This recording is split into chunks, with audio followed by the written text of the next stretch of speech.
So here with another KitPlus TV finance update is Paul Robson from Medialease. Welcome back, Paul. Before we go into specifics about film, TV and media, what's your view on the economy now, the economic recovery in 21-22? How's it going to go? It's interesting that the Chancellor yesterday was talking of 4% growth this year and 7.3% growth next year, which I think is incredibly optimistic, and I hope he's right. He certainly knows more than we do. But I think overall it was a good budget. I think we will have growth this year because of, as we've all seen, the 20 million now vaccinated and 1 million people have had their second vaccination. So as we get further into the year, not just the weather improving, not just COVID receding because of the heat and the dry weather, but because of the vaccination program. I still think there's a requirement for some kind of local testing for gigs, concerts, events, but not for general life, as it were. So I think the recovery will be not quick, and I don't think it'll be spectacular, but I think, yes, it will be a recovery of that. I'm confident. And specifically, how do you see the short and medium term future of production, film and TV? Well, the biggest announcement yesterday was this super deduction, as he called it, which was his slant at getting people to buy more kit. So buying assets, not kit, but buying assets for your business, either by using cash or using hire purchase as a leasing product, will allow you, and I'm not sure when the dates kick in, it may kick in from the 1st of April or something like that, but it'll be fairly soon, you will get 130% taxable allowance against that investment. So, i.e., it's really good for people or businesses that want to invest in equipment for whatever use, rental or for their own use, but they need to invest in equipment and to get that taxable allowance, which will be a great benefit to that business, but it'll be a great benefit to the wider economy. If people are going out and buying things for their businesses, whether it's expansion or replacement, that can only be a good thing for the wider economy in terms of keeping people employed and keeping the wheels of industry turning with new kit being sold. In terms of the film and television industry, I think, other than any of the tax breaks that we're not aware of yet, I mean, he did mention this restart scheme where there's 700 million additional funds for the Arts Council, the sports and general cultural funds, 700 million, which we've yet to see what the detail of that is. But I think if you take the production market that we're all involved in and the post-production market, it's very equipment intensive. It's very investment intensive. So I think those companies will get the benefit of having to reinvest in new or replacement equipment, more cameras, more production equipment, will benefit from this enhanced tax allowance that he's talking about, this 130%. So I think it's a good thing for us. Yeah. I'm sort of interested in another angle as well. Does it have to be, do you think, I don't know whether this is clear yet, does it have to be product? If you're talking cash, can it be investment in development of, services and type? Does it have to be investment in product? I guess that's the question. Yeah. The details not come out. I think software will be all right. So if you're a software business and you're acquiring that software, you're buying lots of software, I think you can capitalize it. It's anything you can capitalize. Now, R&D, I don't know too much about R&D because as a leasing company we don't do too much of it, but you've got tax breaks for your R&D investment, which people do take advantage of, but it's not really classed as an asset. And this scheme is very much centered around investment in assets. So, Paul, in terms of the debt that our country and many other countries are facing because of the result and reaction to the pandemic, I think the UK is 400 billion in debt. How do you think? How do you think the UK in particular is going to tackle this debt mounting? Over 10 years is my opinion. Over 10 years we'll be paying for this back. I'm rather hoping that they kind of capitalise it in some way and call it like they did in the wartime. In the Second World War, they capitalised the debt and said, right, we've got to separate that from the general economic debt of running the country and running our budgets. And we've got to take a long-term strategy over repayment of this 400 billion. But you're right, if it's 400 billion, it's 88% in 2021, 8% of our GDP. It'll rise to 93% next year and goes up to 97% the year after. So it's an horrifically large amount of money. Let's not kid ourselves with that. I think he's done the right thing in the budget, and I thought he did last year as well. I think if you break it down to, say, as I've suggested, a 10-year debt, that's 40 billion a year we've got to pay back. And clearly he's not expecting the individual to pay anything back at the minute. There's this stealth tax on our annual allowances, which will creep in, and you'll notice that whilst he's not increasing the tax rate, as you hopefully get pay rises over the next 5 years, you will not benefit from that pay rise because the tax position hasn't moved in line with your pay rise, the tax breaks. However, I think next year we'll be paying higher taxes or higher NIC or higher VAT, whatever he wants to do on individuals. We'll be paying for that either next year or certainly 2023, because businesses can't carry the debt on their own. Businesses should be paying for most of it. That is quite correct. Businesses need to carry the can for all the benefits that the Chancellor has given us over the last 12 months in furlough and other schemes. And I think this increase in capital, capital taxes, corporation tax, should I say, is clearly the way he's going to tackle it. But the quid pro quo is what we just discussed. This annual investment allowance of 130% will be key to those businesses who invest in kit. I, as a business, don't actually buy many assets. I don't have many fixed assets, but as a leasing business, I do.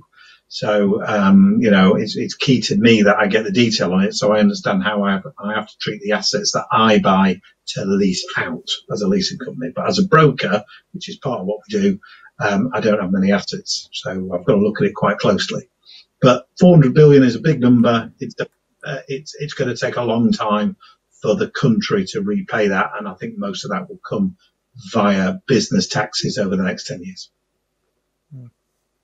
Okay, so you say the businesses are going to be paying for it over the next 10 years and less the individual, but from a business case, I'm kind of interested in this. So they're starting to rise the corporation tax in 3 years or 2 or 3 years, whenever it is. 2023, yeah. Wouldn't it? Yeah, why haven't they? So just as businesses are just starting to get successful again, we've had a tough year, and they haven't got any profits this year. As soon as we have got profits, they're going to rise corporation tax. What about the people that have done particularly well out of the pandemic? Raising corporation tax this year would get more from them immediately, and less from those of us that have suffered because our profits are down anyway. The SMEs that are the backbone of Britain aren't going to be penalised, whereas in 23 they're going to get penalised, aren't they? Because they're making a profit again. Am I making sense? Yeah, everybody's being penalised. He's put this broad stroke in now, and he's given you 2 years' notice to figure out what you want to do. So, for example, if you're a small business that perhaps makes 250,000 pound net profit as a small business, and the directors of that business take most of that profit out in dividends because they don't pay themselves a salary. So, it could be husband and wife, could be 2 directors pulling out 125 grand each. That they are being currently tax efficient by paying corporation tax on the 250 at 19%, and then personal tax on the dividends. Well, I see that changing. I see that changing rapidly over the next 2 years, where perhaps they'll take more salary. Most of it will be salary, and then the business will pay for it through the salary. We'll take the taxation through the salary, and less so in corporation tax as a result. I think in terms of targeting individual businesses, Matt, that may well come out in the near future. This was a budget to cover all manner of things. The bit that I was surprised he didn't mention was this talk about taxing the delivery companies and the people that not the transport companies, but the delivery companies for places like, I'm going to call it Amazon, for example, who are doing particularly well out of online retailing. So that is what I thought he might mention, but he didn't do that. So, Paul, there's been announced that schemes like furlough and stamp duty and things like that have been extended. And you've been on the show many times talking about CBILS and other support packages. Where are we with that going forwards? Are CBILS still a thing, or is there now a new scheme? CBILS is quite clearly now, after 3 extensions, definitely closing for applications at the end of March. That is clear now, because it will be replaced in April by this new loan scheme, business support loan scheme. That's probably not the name of it, but it's a restart scheme, I think it's called. And that will be beneficial to the lender, in the sense that the lender, the bank, will get the 80% support that they currently get under CBILS if the deal goes wrong. And there are other benefits to the lender. But let's talk about the business that wants that cash, wants that loan, or wants that asset financing. They no longer get the support of having nothing to pay for 12 months or capital loan repayments for 12 months. That's gone. They will be taking the kit out today, on the 1st of April, and they will be repaying it from a month after that, 30 days after that. So there is no longer the financial support and the cash flow support that was pretty big with CBILS. So my advice to anybody is, if you've been sitting on the fence thinking, well, I'll wait, because obviously you don't start repayments for 12 months, so the later you leave it, the better it is for your cash flow. Don't wait anymore. We're already seeing a massive increase in applications for CBILS loans and CBILS asset finance in the last month.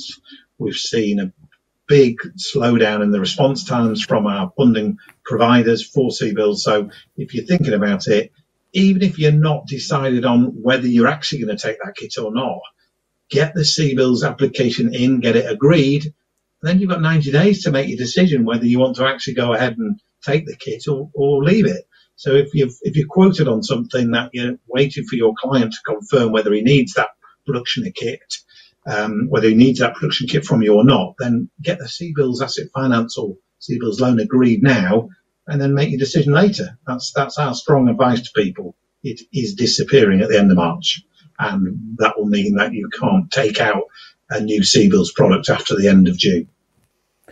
Yeah, so getting it agreed now, in 90 days from now, is actually getting quite close to us being really back to normal. So that's going to be an important, do it now.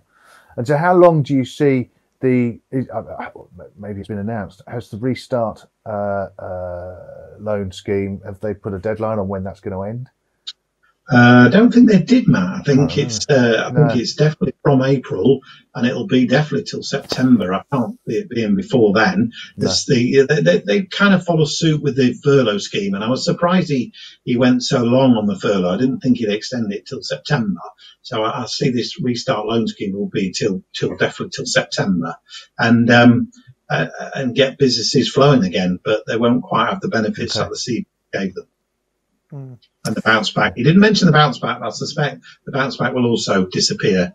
If you're looking at 50 grand bounce back, you're probably going to have to close that loop in a minute as well. Yeah.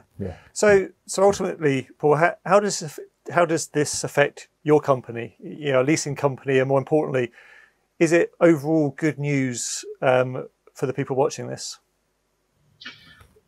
It is good news overall, in the sense that you've still got a loan product or an asset finance product available to you for the rest of this year, whether it's September or December, but you've still got a beneficial loan. So what that means is the funders have got a bit of confidence that this business might be a little bit small or might be a little bit weak financially, but you know what, if we put it on this restart loan scheme, then we have got protection if that customer doesn't get through this pandemic and unfortunately can't make his repayment. So that will give the banks the benefit they need, the support they need to lend the money, which ultimately is what the business wants, if you can't have the benefit of CBILS anymore.